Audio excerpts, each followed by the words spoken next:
ఎక్కడికి వెళ్తున్నాం? జేజ దగ్గరికి. ఎస్. ఏం చేస్తావు? గోవిందా చెప్పేస్తావా? అటు నా కొడుకు ఎక్కువ కనబడాలి. అందరు స్కూల్ ఉన్నాయి, ఇక్కడ చెప్పు. పెద్దమ్మకి చెప్పు. ఆడక్కడే చెప్పింది, కరెక్ట్ గానే చెప్పింది. చెప్పు. కిస్, ఫ్లయింగ్ కిస్ ఇయ్యడంట. హలో అండి, అందరూ ఎలా ఉన్నారు? నేనైతే చాలా బాగున్నాను. ఈరోజు ఏంటంటే మా ఇంట్లో చాలా స్పెషల్ వీడియో అనమాట. నేను సడన్గా మా అమ్మ వాళ్ళ ఇంటికి వచ్చాను అనమాట. ఉగాది అయిపోయిన తర్వాత ఒక 3-4 డేస్కి అమ్మ వాళ్ళ ఇంటికి వెళ్ళాము. సో అమ్మ ఏంటంటే మా తెలంగాణ సైడ్ స్పెషల్గా ఎక్కువగా మేకను కానీ కోడిని కానీ బలిచ్చి మొక్కుకుంటామన్నమాట. సో అలా అమ్మ ఎప్పుడో మొక్కుకున్న మొక్కు ఇప్పటికి తీరుతుంది. సడన్గా అమ్మ ప్లాన్ చేసిందనమాట, వెళ్దాము, చాలా రోజుల నుండి ఆగిపోయింది ఆ మొక్కు అని చెప్తే అప్పటికప్పుడు బయలుదేరి వెళ్ళిపోయామన్నమాట. సో ఆ అమ్మ అందరిని పిలిచి మేకను కోసి అందరికీ దావత్ ఇచ్చిందనమాట. సో అందుకని మేము చెల్లి వాళ్ళు అందరం అమ్మ వాళ్ళ ఇంటికి బయలుదేరిపోయామన్నమాట. సో అమ్మ వాళ్ళ ఇంట్లో మేము ఆ రోజు మార్నింగే 2 o'clock అలా వెళ్ళామన్నమాట. సో మార్నింగ్ వెళ్ళిన వెంటనే ఫస్ట్ రెడీ అయిపోయి టెంపుల్కి వెళ్ళాము. అక్కడ టెంపుల్ చాలా చిన్నదే కానీ చాలా మహిమగల వాళ్ళ అమ్మవారు అనమాట, మైసమ్మ తల్లి అమ్మవారు. సో అక్కడ ఏమైనా మొక్కుకుంటే చాలా తొందరగా నెరవేరుతుంది. ప్లస్ ఏంటంటే ఎక్కువగా జర్నీ చేసేవాళ్ళు ఉంటారు కదా, ట్రావెల్ చేసేవాళ్ళు, ఎక్కువగా తిరిగే వాళ్ళు ఉంటారు కదా, సో వాళ్ళు ఎక్కువగా ఇక్కడ దర్శనం చేసుకుంటారంట. సో చిన్నప్పటి నుండి మా మమ్మీ అమ్మవారికి చీర పెట్టడం కానీ మేకను కోసేయడం కానీ ఇలాంటివి చేస్తూనే ఉంటుంది. ఎవ్రీ 3 years 2 years ఒకసారి అలాగా. సో ఈ ఇయర్ కూడా చెల్లి పెళ్ళైనప్పటి నుండి అనుకుంటున్నాము చెయ్యాలని. సో ఇప్పటికి నెరవేరిందనమాట ఆ కోరిక. అమ్మ అయితే అందరినీ పిలిచి చాలా గ్రాండ్గా చేసింది. తనకు ఉన్న దాంట్లో చాలా ఎక్కువ చేసింది, కొంచెం కాదు.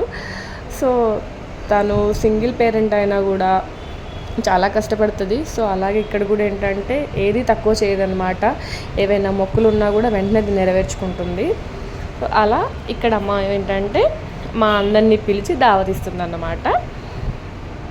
ఇక్కడ టెంపుల్లో మా పిల్లలు అల్లరి చేస్తూనే ఉన్నారు. సో అమ్మవారికి ఒడి బియ్యం పోయడం, మేకను బలించడం, ఇంకేంటి కోడిని కోయడం, బోనం వండుకొని పెట్టడం అలాంటివన్నీ ఇక్కడ ఉంటాయి. సో ఇంకా మేము అక్కడికి వెళ్ళే వెంటనే ఇంటి దగ్గర నుండి అయితే బోనం ఏం వండలేదు. అక్కడే కట్టెల పొయ్యి మీద బోనం అయ్యి వండి అక్కడే ఒడి బియ్యం కూడా కలిపి అమ్మవారికి ఇచ్చినాం అన్నమాట. సో అక్కడ ఏంటంటే 5గురి చేత అలా ఒడి బియ్యం కలిపియాలని చెప్పి మా పెద్దమ్మ చెప్పారు. అందుకని మేము అందరం కలిపి మా చెల్లి బోనం ఎత్తుకుంది ఈసారి. సో మాకు బోనం ఎత్తుకోవాలంటే కొంచెం పవర్ఫుల్ కదా, కొంచెం భయంగా ఉంటుంది. ఎప్పుడు బోనం ఎత్తుకోవాలన్నా కూడా చాలా జాగ్రత్తగా ఎత్తుకోవాలి అని భయం ఉంటుంది అన్నమాట. సో నేను చెల్లి ఎక్కువగా భయపడుతూ ఉంటాం. బట్ చెల్లి ఈసారి లేదు, నేను ఈసారి ఎత్తుకుంటా అని చెప్పి ఎత్తుకుంది అనమాట. సో ఇక్కడ ఏంటంటే ప్రదక్షిణలో ఒక 5 చుట్లు తిరిగిన తర్వాత లోపలికి వెళ్తాము. ఆ తర్వాత మేకను జట్టిచ్చిన తర్వాత మేకను కోస్తారు. ఇక్కడ ప్రదక్షిణ చేసేటప్పుడు మేకను కూడా తిప్పుతారన్నమాట. ఆ తర్వాత అమ్మ ఏంటంటే చీర జాకెట్ ముక్కలు అమ్మవారికి పెట్టమని చెప్పింది. నేను కూడా ఎప్పటి నుండో అనుకుంటున్నా చీర బ్లౌజ్ పెట్టాలని. సో ఇక్కడ నేను అమ్మ ఇద్దరం కలిపి పెట్టామన్నమాట. ఆ తర్వాత మేకను కోయడం అదంతా ప్రాసెస్ కూడా జరుగుతుందన్నమాట. పక్కన దర్శనం అయిపోయిన తర్వాత కోడిని మేకని ఇక్కడ చూపించి జట్కిస్తారు అంటారు. సో అమ్మవారు ఒప్పుకుంది అని ఒక ఆచారం అన్నమాట జట్కివ్వడం అంటే. సో అది జరుగుతుంది. ఆ తర్వాత మా చుట్టాలందరం కలిసి పక్కనే పెద్ద పార్క్ ఉంటుంది అన్నమాట, చాలా పెద్ద ఉంటుంది. సో అక్కడ మంచిగా కింద మ్యాట్ అవి వేసుకొని అందరం కలిసి అక్కడే భోజనాలు చేసుకొని తిందామనేసి అనుకున్నాము. సో ఇక్కడ ఎవరు వంట మనుషులు కానీ రావడం లాంటివి ఏమీ ఉండదు. మా చుట్టాలు మా బంధువులు అందరం కలిసి వంటలు చేసుకొని తింటాం అన్నమాట. సో అది చాలా స్పెషల్. ఏంటంటే మనకు సిటీలో అయితే ఖచ్చితంగా క్యాటరింగ్లకి ఇస్తాము, ఎవరెవరో వచ్చి వడ్డిస్తారు కదా, అలా ఏమీ ఉండదు. విలేజ్లో హ్యాపీగా మన వాళ్ళందరూ కలిసి వాళ్ళే వడ్డిస్తారు, వాళ్ళే వంటలు చేస్తారు. చాలా సరదాగా ఉంటుంది. ఉన్నంతసేపు ఇప్పుడే టైం అయిపోయిందా అనిపిస్తుంది అనమాట. ఆల్మోస్ట్ నాకైతే ఒక 3-4 monthsకి ఒకసారి అలా అందరం గెట్ టుగెదర్ అయితే ఎంత బాగుంటుందో అనిపించింది. సో అక్క వాళ్ళందరూ కూడా అలాగే మాట్లాడుకున్నారనమాట. ఒక ఒక 2-3 మంత్స్కైనా కలిస్తే బాగుంటుంది. ఇలాగా ఎంత సరదాగా ఉందో పిల్లలందరూ కలిసి, వాళ్ళకు కూడా మా రిలేషన్స్ ఇవన్నీ అనేది అర్థమవుతుంది కదా అనేది అనిపించింది అనమాట మాకు. సో పిల్లలైతే చాలా కలిసిపోయి భలే ఆడుకున్నారు. చాలా హ్యాపీగా అనిపించింది వాళ్ళందరినీ చూస్తుంటే.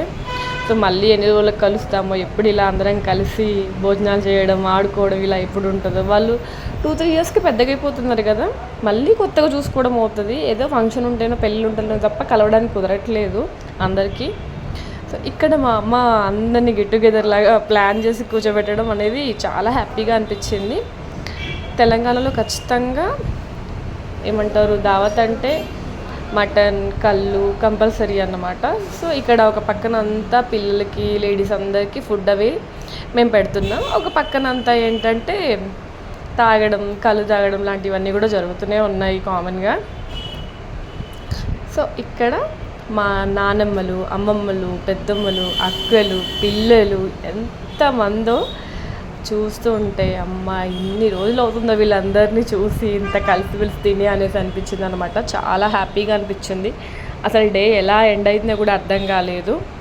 సో ఇలా ఎవ్రీడే చేసుకుంటే బాగుంటుంది అనిపించింది అనమాట. అంత హ్యాపీగా అనిపించింది. సో మా మమ్మీకి అయితే బిగ్ థ్యాంక్స్ చెప్పాలి వీళ్ళందరినీ కలిపినందుకు. మళ్ళీ ఇదే guys video. Thank you so much for watching this video. మీకు కనుక నా వీడియోస్ నచ్చినట్టయితే ప్లీజ్ లైక్ చేయండి, షేర్ చేయండి అండ్ సబ్స్క్రైబ్ చేయడం అస్సలు మర్చిపోవద్దు. Thank you. Bye bye.